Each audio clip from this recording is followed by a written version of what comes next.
Good evening, everybody. We're glad to see you tonight. Appreciate you being here as we join together for this time of Bible study.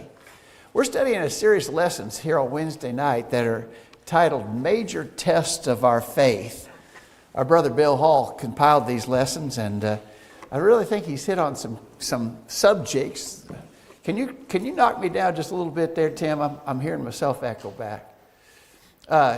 We really think that he's hit on some topics that are very worthy of our discussion.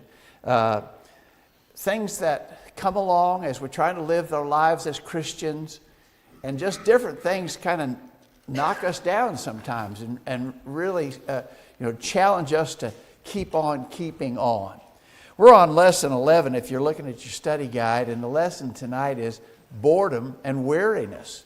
So it's very common for people to sort of be, in fact, I think it should be true, that when we first obey the gospel, we're excited, we're zealous, we're enthusiastic, everything is wonderful, just on fire for the Lord.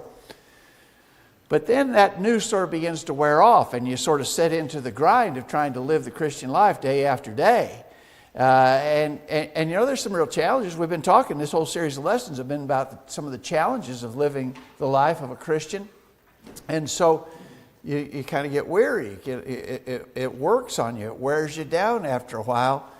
And that can be a challenge to one's faith. And there's the potential that we would be tempted to give up or quit or at least step back, scale back, and not be as zealous, not working as hard. That could be a real challenge to our faith. Sort of the boredom and the weariness that sets in when we just keep on trying to get the same things done year after year after year. So that's the study for tonight. Any thoughts, Josh? Yeah, well, he sort of words the question, or words his opening statement, new Christians, but I think the same thing's true for people who've been Christians a long time. Sometimes it's like a roller coaster. I feel like I'm on a high, and then sometimes things are pretty low, and so I think the danger is for all of us as we're dealing with life. Sometimes you get, well, he used the word boredom, but sometimes we get weary or lazy or whatever the case is, and it's a challenge. Yeah, I'm more keying in on the word weary than I am the word boredom. Yeah. But either way. So he starts out by referring us to Galatians chapter 6, verse 9. This is a pretty well-known verse, I think. Galatians 6, verse 9, let us not be weary in well-doing, for in due season we shall reap if we faint not. So I think it's interesting that this verse, addressed to first century Christians, says don't get weary, don't grow weary in well-doing. That clearly implies that it is a possibility, that there's the distinct possibility that we could get weary as we keep doing the things that we're supposed to do as Christians. And Paul's urging, don't do that. So I think the first observation from Galatians 6, verse 9 is that it certainly explains or points out that this is a potential. This is something that we as Christians have to be on guard about. I think what's also notable in that verse is that if you hope to obtain the reward of eternal life in heaven, you got to keep on keeping on. In due season we shall reap if we faint not. So don't let this catch up with you. Don't let it overtake you, or you will miss out on the reward that's promised to God's faithful people. Again, I think it's a worthy thing to discuss. Yeah, in other places, the Greek word used for grow weary is translated as do not lose heart. So this isn't like Paul is saying, don't get tired while you're doing good. That's not what he's saying at all about being physically tired, but he's talking about being discouraged. Don't become discouraged. So sometimes I was trying to think of scenarios. Sometimes there's things that I do that's a good thing, but it discourages me. I try to teach somebody and they don't listen. That's pretty discouraging. And I think what Paul's saying is keep doing good. Keep doing good. Don't let that discourage you. Don't you think that Satan likes to use that tool? Anything that he can do to cause us to sort of, oh man, it's not worth it. I think I'll just quit, or I think, and when I say I think I'll just quit, I'm not saying that any of us would necessarily think of quitting altogether, but maybe I'm not going to try anymore. Every time I try, somebody pokes me in the nose. Every time I step out there, they saw the loom off behind me. I'm just weary. I'm just worn down, and so I'm thinking I'm just going to back off. Yeah. We can't do that. Right. Yeah. I mean, the idea is, well, I'm not doing any good. This isn't doing any good. I might as well just quit. And I think you're right. I think Satan can use that against us. Yeah. Anybody have a thought, Wade? Yeah, I think that sometimes when we're doing repetitive things, it's easy for us to just, not be zealous. When we talk about zeal later on, I think it's easy for us to just kind of get in this motion and lose focus. So let me just give you an example. I've been in places where we did the Lord's Supper. The guys got up there and read 1 Corinthians 11 at a time. And people, they just lose concentration, and so I think it's good that, we have a variety of people that are over the Lord's table, and, there's a variety of things that are brought up about the crucifixion and about, the different things. And it keeps our mind going, and it helps us not to just be, weary. Yeah, but even at that, there's only so many things you can say, Right. and you're going to have to work at staying focused. Even, sermons. There's only so many subjects, and there's only so many ways to approach it. And so preachers are going to keep coming back over some of the same themes. We try to say them in new or sort of attention-grabbing ways that will attract people's attention, keep them focused. But there's only so many subjects, and the Bible is actually not that big of a book compared to some. And there's only so many things you can say out of the Bible. We're going to have to come back over some of the same things again. Don't grow weary. Just keep focused. Yeah. You say that, but it takes me a year to get through the Bible. Yeah. And I read the Bible just about every day, and it takes me a year to get through it. So it's not a small book. That's right. And so he's got a lot of different topics and a lot of things that we can talk about. Sometimes it looks like as a preacher, well, I'm going over the same thing, but there's lots of things to talk about. But some of the themes we need to talk about repetitively. Baptism. We've all heard about baptism. We've heard that a dozen times. We've heard that 100 times. I don't care. We still got to hear that again, right? Wayne, did you have a thought? Yeah, this be not weary. It literally means be relaxed. The motivation. It's the will that's affected. So we can become so discouraged that, like you said, we just, why even try? Yeah, I think you're right. Any other thoughts, anybody? So I do think it's a legitimate concern that we need to be on guard about, the potential of being weary. Josh? All right. Question number 2 wants us to go to the book of Malachi. So if you turn to Malachi chapter 1, last book of the Old Testament there, chapter 1. And the author asks us to consider verse 13, Malachi 1:13. It says, "You said also, behold, what a weariness is it, and ye have snuffed at it, saith the Lord of hosts, and ye have brought that which was torn, and the lame, and the sick. Thus ye brought an offering. Should I accept this of your hand, saith the Lord?" And so the question is, we need to list, or asks us to list some of the sins of the priests in Malachi's day as given in this verse. This whole chapter 1, and well, actually the whole book of Malachi, Malachi is one of the last prophets of the Old Testament, and he is dealing with the fact that they had lost their initial enthusiasm. And so they were just bringing, instead of bringing the best of the flock, they were just bringing some broken down animal and offering that to God, and kind of like he should just go ahead and accept it. And so in verse 13, they're saying, what a weariness is it? It's kind of a burden for us to have to go through all this thing. The King James Version says you've snuffed at it. Other versions say you snorted at it. It's kind of, they just don't really care. They don't have feeling in what they're doing. They haven't put forth a lot of effort. They're really complacent. It's settled in.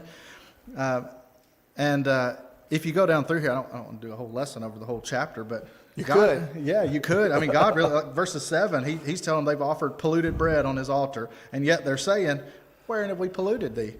And again, in the verses we read, how wearisome it is. The first verses of the next chapter, God really pronounces a curse upon them. In Malachi 2:1, he says, if you will not hear, if you will not lay it to heart to give glory unto my name, I will even send a curse upon you.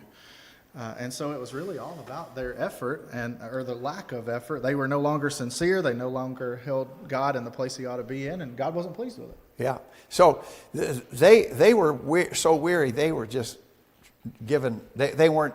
Their hearts weren't in their service.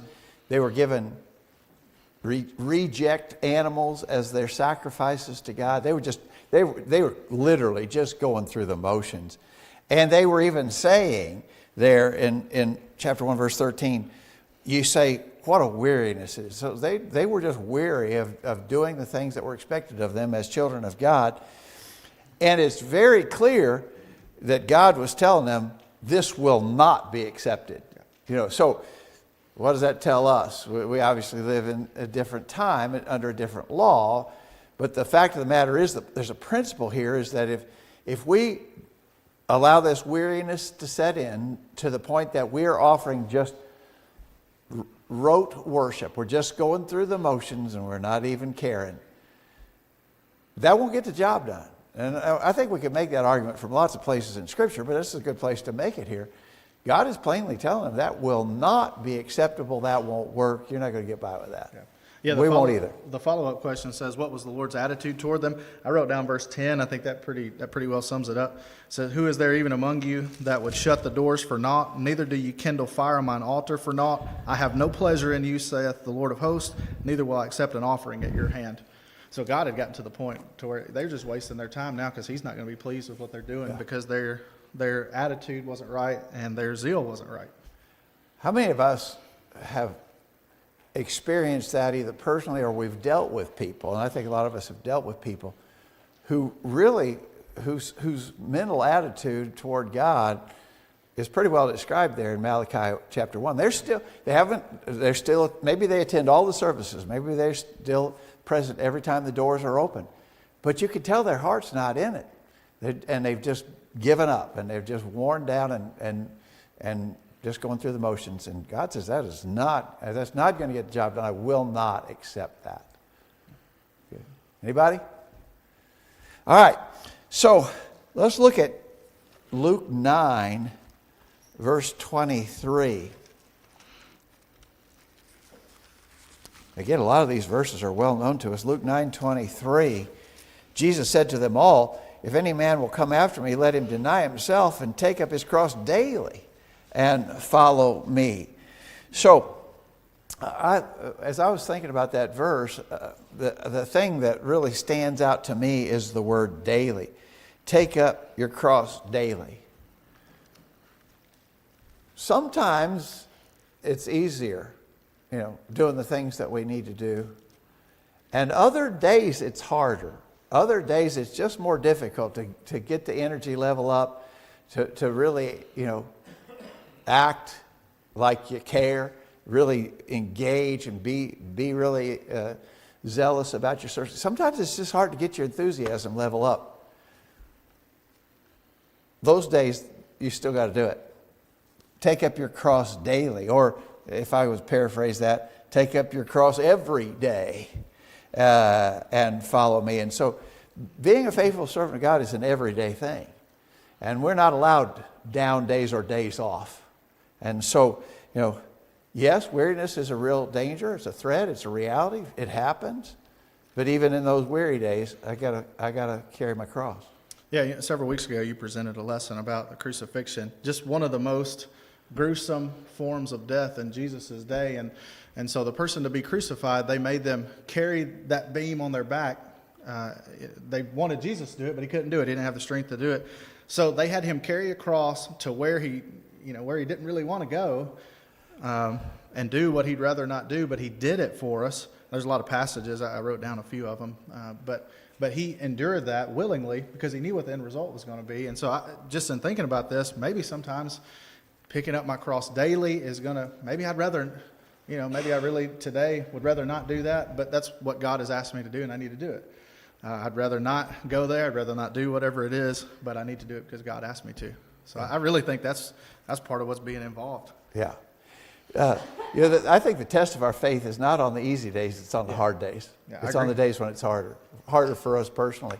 Those are the test days, really. Anybody have a thought, Junior? You're talking about taking up the cross daily. And you're talking about the weariness. When you start getting away from God's word, you start getting away from his people, Satan's always on you. He's going to use that. You give him, if you crack the door open, he's going to come on in. He's going to say, oh, well, you know, you can miss this service. You tired, you worked all week, or he's going to say, well, you know, there's a good movie on, or there's some good stuff happening on Facebook. And when you start giving into that, you start getting away from your reading the Bible, studying the Word every night, spending time with the Christian family. Yeah, weariness is going to creep in. Yeah, it's not going to get better; it's going to get worse, isn't it? Yeah. Good point. Good point. Josh. All right, number 4 says, what steps can one take to maintain zeal for the Lord's work and to avoid the problem of boredom and weariness? All right, so going to ask for some of your help here. So we've been talking about this boredom and weariness issue, lack of zeal. And so the question is, what steps can we take to maintain it and then to avoid the problem of getting it all together? Does anybody have any thoughts? Number 4, Wayne? Get to work. Yeah. That's what Elijah's problem was. Yeah. Elijah became downtrodden, distressed. He went in the cave, just said, God, take my life. Yeah. And what did God tell him to do? You need to get up, get to work. Right. This is what I want you to do. Yeah. Tell him what to do. Yeah, I think that's really a great example, Wayne, because his situation is what we're describing here. He was just worn down. He just had that confrontation on Mount Carmel, against what? Probably I forget if we add together the 400 prophets of Baal and the 450 priests of the high places. I think 850 altogether. And as a man alone, and the Israelites wouldn't even stand up with him. And he took that on alone. He was he did an amazing job. And then after it was over, he was in the depths of discouragement. Yeah, I spent some time thinking about this question. I think as we interact with people maybe that we work with, people in the community, there's a lot of, Chris and I talked to one of my friends from high school.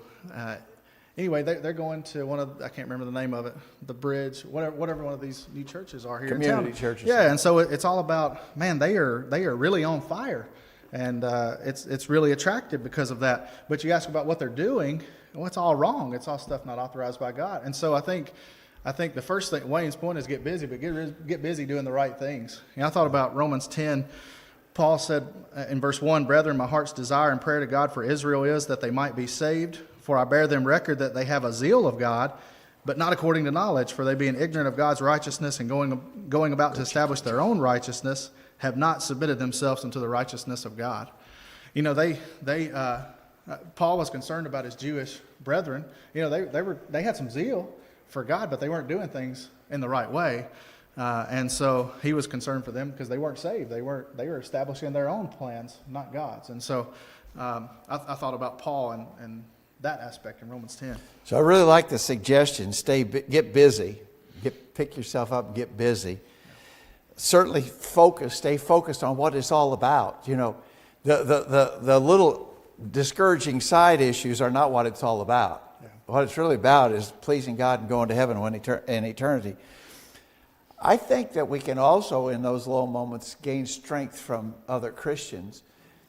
People like Barnabas. Not all Christians will be an encouragement to us, but some will. Yeah. And we need to seek those people out. Barnabas was the son of consolation, or the son of encouragement. Those kind of people can really be a great help to us. And then certainly study and prayer are going to help keep us focused and pick us up and keep us going. Yeah. Anybody else? Oh, John has a comment. Wade, you had a thought? Yeah, I was thinking about what Wayne said. I think sometimes when you focus on other people's problems, trying to help other people, you kind of lose sight of your own problems.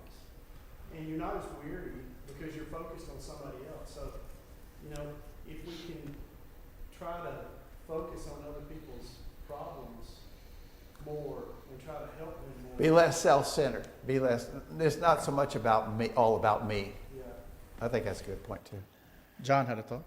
You know, there's that saying that you know, a journey starts with a single step. You know, when we get going and we're on this journey, we're doing everything we do, and we get weary, we get worn down. One of the things that you can always count on is just going back to the basics. Go back to what you're supposed to be doing.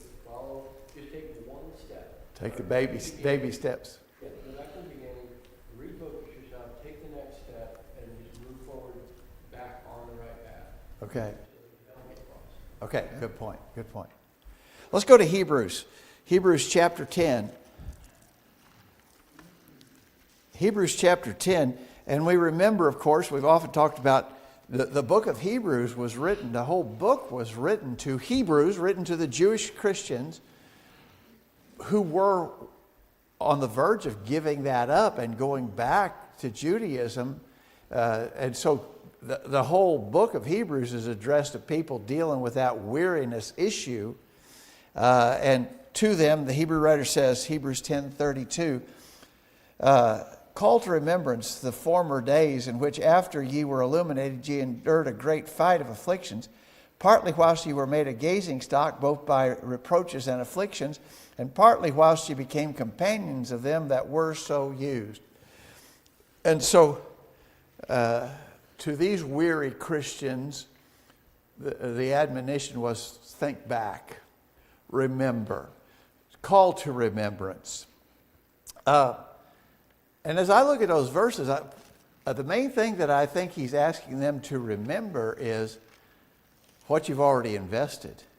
You know, you have invested a lot in being a Christian, he says. Don't give that up. Don't throw that away. Remember the price you've already paid and keep working to maintain. Don't lose the advantage of the investment that you've already made in this business of serving God. And I think that kind of reminder is good for us, you know. When we're on the verge of just, you know, throwing up our hands, it would be good for someone to say, no, don't give up. Don't give up. You've put a lot into this already, and you need to keep on keeping on.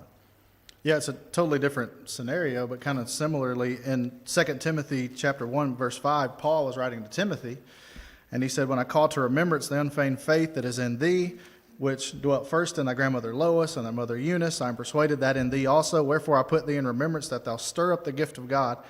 So he was kind of telling him, think back about, I guess, where you came from. This was passed down to you. You know it to be true. Don't give up. And I think the message was to the Hebrews the same. Yeah. Think back about what you've already known, what you believed. Somebody comes along and teach something that kind of, I don't know, it may shake me up a little bit. Remember back to what you've already known, what you already believe, and then keep working toward that. I want to make sure we're not leaving the impression that our eternal reward will be based upon an accumulation of good works. The way I said that earlier might suggest, I'm building up a bank account here of good works, and when I go to judgment, I'm just going to tell God, oh God, you got to let me in because I've built up all this accumulation of good works. We understand that is not the case. But we need to remember there was something that motivated us to do those works. There was something that was important enough to us that we were willing. He's talking to these Christians who suffered persecutions and afflictions. They were companions with people who had been through a ton. And he's asking them, remember what it was that was motivating you to do those things. Remember what it was that made you do that initially, because that hasn't changed. And you need to keep on keeping on. Right? Okay, go ahead. All right. The next question, number 6, wants us to go to Luke 15 and talk about the parable of the prodigal son. Luke 15. I won't read through the entire parable. But in Luke 15, it starts around verse 11, it says, "A certain man had 2 sons. The younger of them said to his father, Father, give me the portion of goods that falleth to me. And he divided unto them his living. Not many days after, the younger son gathered all together, took his journey into a far country, and there wasted his substance with riotous living." Let's sort of skip down. If you skip down to verse 20, it says, "He arose, he came to his father. But when he was yet a great way off, his father saw him and had compassion and ran and fell on his neck and kissed him. And the son said unto him, Father, I have sinned against heaven and in thy sight, and am no more worthy to be called thy son. But the father said to his servants, Bring forth the best robe, put it on him, put a ring on his hand and shoes on his feet. Bring hither the fatted calf and kill it. Let us eat and be merry. For this my son was dead and is alive again. He was lost and is found. And they began to be merry." So we know, we didn't read the whole parable, but we know that parable of the prodigal son. The question says, this parable obviously, the prodigal son in this parable obviously became bored with life in his father's home. He longed for the excitement of the far country. What were some of the important lessons he learned while in that far country? We know, and I didn't read those pieces of it, but we know that he went off into that country and he lived, he wasted his substance with riotous living. I think the first thing that he learned is that the way of the sinner is hard. You know, he got there. It seemed so fun. It seemed like it'd be so great. I'm here in my father's house. We're doing the same thing every day. Nothing new happens here. Here in my father's house. I mean, yeah, I've got shelter and clothing and food and everything's great, but it seems so exciting in that far country. Let me go over there. And he got over there and figured out that's not all it's cracked up to be. End up wanting to eat the hog's food. Yeah, I mean, he was in bad shape. Yeah. Bad shape. So he found out the way of the sinner was hard. Then toward the end, he learned that you can always come back to God as a lesson for us. You can go back to your Father if you repent and make things right. And so those are two things that stood up to me. And I think too, maybe verse 70, he came to himself and Yeah. said, "How many hired servants of my father's have bread enough and to spare, and I perish with hunger?" Yeah. Part of what he realized was, it wasn't so bad back home. No. Maybe I was tired of being there at the time, but now as I think back on it, it wasn't such a bad thing. Right. I'd like to go back to that, and those are lessons that we need to learn too when we're weary. Yeah. That if we give up, we're going to be giving up important things. That we're actually, as Christians, even in our down days, we are in pursuit of the highest and noblest of things. Yeah. When we're serving God according to His will. That like you used earlier, the expression a roller coaster. I think our Christian lives are sort of like that. Sometimes we're up, sometimes we're down. Mm-hmm. But the whole of it is, this is the best life. This is the way God intends for us to live. And He's not made His rules to just make it hard on us. He's made His rules because He knows what's best for us. And when we live that way, in good days and bad, when we live that way, we have the best life. Yeah. And we shouldn't want to trade it with people of the world who are many of whom are suffering now, and all of whom will suffer in eternity. Sure. Yeah, in this chapter, the bigger context at large, at the very beginning, the Pharisees were murmuring and talking about Jesus, how he was eating with sinners. And so then he told this parable of the lost sheep, the lost coin, and the lost son, the prodigal son, and a lot to be learned there about how God is desirous of those that are lost to come to Him. But yeah, to your point, in this parable, I mean, it's easy to get distracted about what's going on out there and think, man, it looks good. I think things would be so much better if I were living like that. But that's totally false. Yeah. Here and now it's false, but then especially in eternity, obviously it's false. So how's our zeal toward doing what God wants us to do? Do we view it as things are okay doing what I'm doing. I don't really have a lot of zeal toward it. Things are okay. What I really want to do is go do the things of the world. And I think that's the challenge. Yeah. Anybody? Any thoughts, anybody?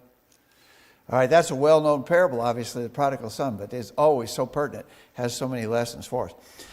Okay, Brother Hall says when this mentality begins to set in, and we're weary, I'm going to focus on the word weary. When we grow weary, there's a tendency to blame other people, maybe blame the local congregation. Maybe blame the members of the local congregation. blame the preacher, blame the worship periods. So have you heard people make those kinds of accusations? I'm going to tell you about the Bible classes. I'm just not getting anything out of the Bible classes. I'm just not getting anything out of it. It's boring to me. I have to drag myself out to go there because it's just not doing it for me. I'm just not getting anything out. And the preacher, don't get me started. Terrible. Talking about the preacher. Because, oh man, I got all kinds of issues with him. But the worship, it just seems like we could liven up the worship a little bit, you know. It just, we do the same thing. We've been doing, how many years have we been doing the same thing? Week in and week out, we just do the same thing. Why couldn't we change it up? And I do think that has led through the years, people bringing in unauthorized things, innovation, trying to get people stirred up, because I think if we have a carnal mindset says we got to do things to draw people. The old ways don't draw people anymore. We got to change it up and draw people by fun and games or food or whatever it takes, because they're not coming. They've worn out and they're quitting on us. We got to do something to that. The Brother Hall asked the question: where's the real problem here? What is the real problem that we just described? Well, I think it's the heart of the people, don't you? It's the heart of the people. It's in the heart of those who have that mentality. So, what about the Bible classes, the preacher, the worship services? Can we do authorized things to improve? Well, sure. We want the Bible classes to be interesting. We want it to be informative. We want people to be informed, educated, and uplifted by the Bible classes. Preachers want that same thing from the sermons that they prepare and deliver. And to whatever extent we can do better, and there's always room for improvement, right? Certainly we can do better, and we ought to seek to improve things in authorized ways. We're not saying that we can change what the Scriptures authorize us to do in worship, but there's always room for improvement. Let's make those improvements. Let's keep working on it. We're not there yet, obviously. We can do better. But every Christian has got to work on his heart too. And if you're one of those who are feeling that way, very often the problem is in the heart. Matt? I've seen places where it was true criticism. The preacher come, he wasn't prepared. Never was prepared. God thinks teachers not prepared. Yeah. But it's the same problem on the other end too. People don't come prepared to listen. They don't come prepared with their lessons. They don't come prepared to worship. You get out what you put in. That's true. So I always get more out of presenting a lesson than I do usually listening to one, because I put more into it. Right.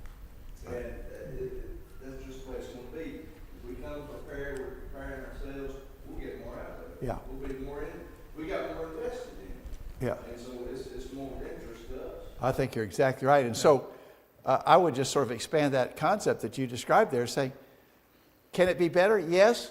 Can I help to make it better? Can I be an agent to improve things that I think are not what they ought to be? Instead of just being a critic. Someone said, we don't need any more critics. That job has been fully filled. There are no openings in that department. We don't need any more critics. We need problem solvers. And so can I be a problem solver? Wayne? Yeah, just a marriage relationship, kind of morphing from that into what we're talking about today. When you talk to two people who are having problems with marriage, they can tell you everything wrong with the other person. Yeah. They can't tell you what they need to do to fix themselves. Yeah. And the first thing we need to do when we're talking to people is, you can't change the other person. You can only change yourself. So what are you going to do to change yourself? And that's the way it is with us. When we're tired of the preacher, tired of the Bible class, what do?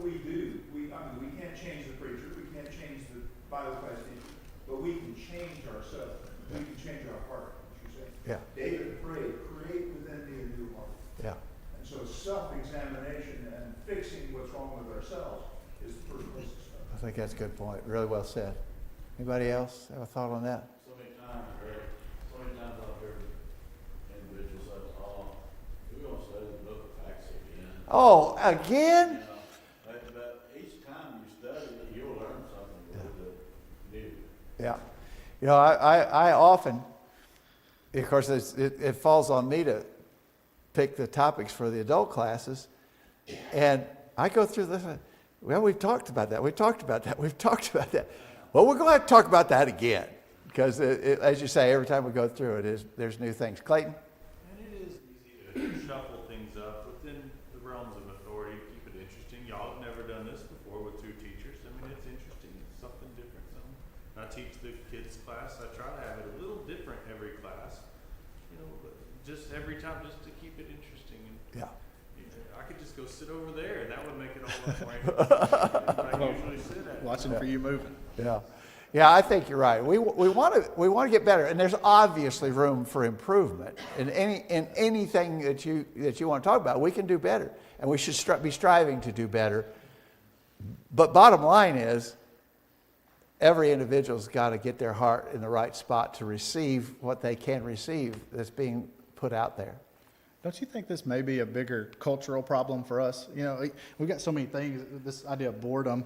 You know, our kids, we can give them a ton of toys, but they're bored with that. And one of Harper, maybe when she was a baby, came through the house carrying an empty Kleenex box and playing with it like that. Yeah.